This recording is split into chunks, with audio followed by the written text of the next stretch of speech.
People arriving for services at Fellowship Bible Church in Topeka are greeted by this. Good morning and welcome.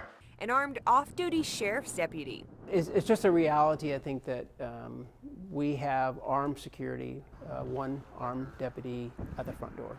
A reality that came into sharp focus again last November when a gunman killed 26 people at a church in Texas. It's brought more requests for law enforcement like the Shawnee County Sheriff's Office to help protect these places usually considered sanctuaries. Currently, we have approximately 5 or 6 officers that work off-duty security jobs for Topeka area churches.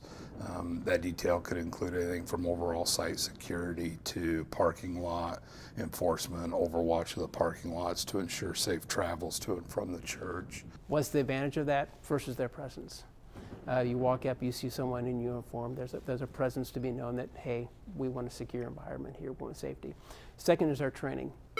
The training that a law enforcement person brings in, an off-duty law enforcement brings in, they know how to respond to crisis situations. They've been trained in de-escalation techniques. But it can be tough to take steps to keep people out when your mission is to welcome people in, explains Ted Inslee, president of Church Council at First Lutheran Church in Topeka. We need to balance that, still have the open arms or the open thing in the church, but at the same time, you have to have those security measures the day we live in, and that's what we're looking at. And it's why many church leaders expect it's a conversation more congregations will have in the future. Armed security, like an off-duty officer, that's an expense that some churches can't afford.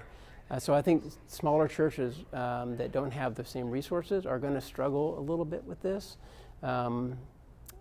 It puts them in a difficult situation. It's a question of how to best protect lives while saving souls. Sometimes the volunteers or the untrained person may automatically jump to using force.